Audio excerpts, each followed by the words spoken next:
let's pivot, because we have another corruption scandal brewing in Britain right now. So Sam, can you break it down for us? What happened and what's going on in Britain with the Keir Starmer government, and just break it down for us. Yeah, without getting into my comparative analysis, which is why as a still Canada-based reporter, I'm putting myself forward to report on and analyze the reporting coming out of the UK.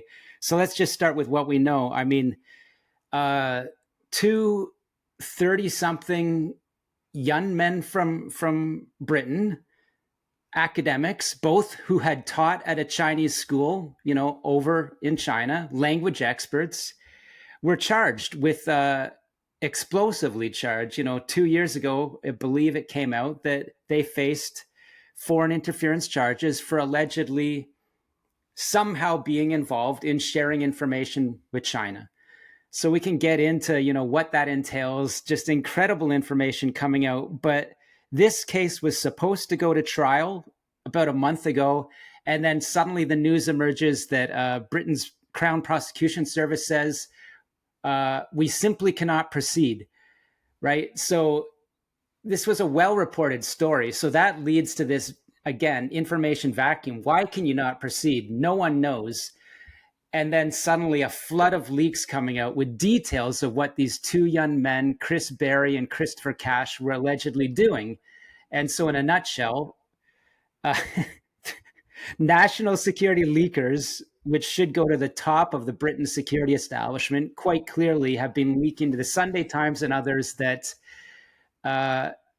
this young teacher, Christopher Berry, working in China, was tasked by a purportedly Chinese investment company that seeks investments in Britain, which was really a front for the Ministry of State Security. He was tasked to gather intelligence from his colleague who was working in Parliament as a researcher for this China Research Group, which is a group of mostly conservative MPs in the UK who were kind of very critical of China, or taking the view that China is up to no good in Britain and worldwide. So, as you can imagine, they were looking at whether laws need to be changed. And so they work together and they siphon off sensitive political information on these high-level conservative MPs. And this is where I get into a very familiar story, as you know, in Canada. It's conservative MPs who are critical of China that face sanctions from Beijing, first of all, publicly. And then with my reporting, it comes out that not only were they sanctioned, such as Michael Chon for, raising a bill about the genocide in Xinjiang, not only is Kenny Chiu, criticized by China, but he's attacked in his election because he raised a foreign agent registry bill. And so much more came out of that we've talked about for probably over 20 hours. Yeah. But it's the same story in Britain. You got these two young teachers who went over to China. They are now being tasked by China's secret police, the MSS, to gather information on these rising conservative MPs. And, documents come out and say, well, this isn't like classified reports or, scientific espionage. No, it's political intelligence that was delivered to their handlers in real time so that the MSS, it's assessed, could calibrate their intelligence operations on who to target in Britain. And I'm paraphrasing a little bit, or who to target or who to support. In other words, it's the same story as Canada. The calibration of, supporting people that will be good for Beijing, attacking others. And so you've got these people on the inside. In my Canada story, it's, candidate staff, or we don't need to go through all the reporting, but it's everybody. It's people on the inside that surround politicians. So in a nutshell, this is the United Front. And what this story shows is, you can be a couple of Caucasian young 30-something UK guys that went over to China to teach. And then allegedly you'll be sucked into this United Front network that surrounds and gathers intelligence that's useful for China. So there's a lot more to it, but in a nutshell, what I reported gathering from the UK media over the weekend, this guy flies back. In 2023, they find 4,000 pounds of cash on him that allegedly in his suitcase. And so just like all kinds of bombshells, but I think I haven't hammered it hard enough. This case, it appears, is stopped by Keir Starmer's government because senior advisors say it'll be bad for Britain's financial relationship with China if the case goes forward. So this is why I say Keir Starmer, center left kind of progressive politician, is appearing to be a doppelganger for Justin Trudeau, who, as you know, all my reporting suggested that Canadian intelligence was being reported up to Trudeau, that his MPs mostly are being supported, conservative critics mostly attacked. It's more sophisticated, and he ignores that intelligence. That's the story there. So two different kind of channels, but the same story. So do the two people implicated, Chris Berry and Chris Cash, ironically named, do they have any real tangible connection to Keir Starmer or his party? So they're implicated as alleged spies, right? I don't know that they have any connections to the British Labour Party.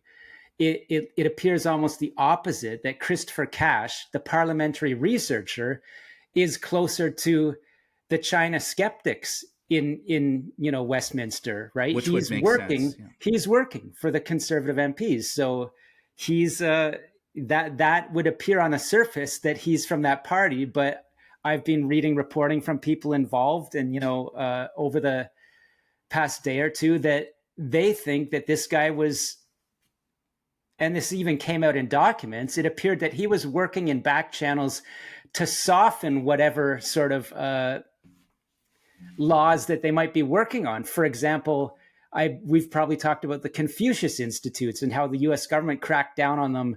It looks like the main guy targeted, Tom Tugendhat, a senior Conservative MP, who China appeared to be fearful that he might become party leader and prime minister.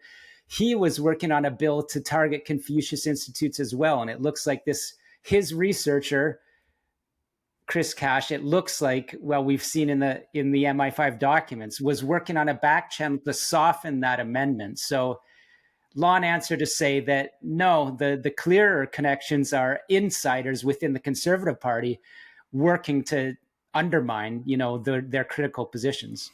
And what's important about this, what people should be noting, is that this person was working as a researcher. So even just in his capacity, he has the ability to manipulate data to whitewash reports that are coming through. He is in a position to manipulate the information that is reaching the MPs who have the ability to create the legislation, right? Absolutely. And, I just want to take one giant leap back. You recognize it. How I'm adding value to the world of journalism is I'm seeing cases in New York, Toronto, Vancouver, now London, Australia, and I'm telling people, well, here's the same pattern here. What's the value in this? Well, not just stating facts, but it's reaching out to skeptics that might be saying, he's negative on Canada. I'm saying, no, this is happening in London. It's happening here. So what you just pointed to, the insider's capacity to manipulate information. Let's look at the New York case of Linda Sun working for Cuomo and Kathy Hochul. She was on the inside at a senior level in the New York government, allegedly tasked to interfere in meetings between anyone from Taiwan's government that might want to set up a meeting with Hochul. She was in there intercepting emails.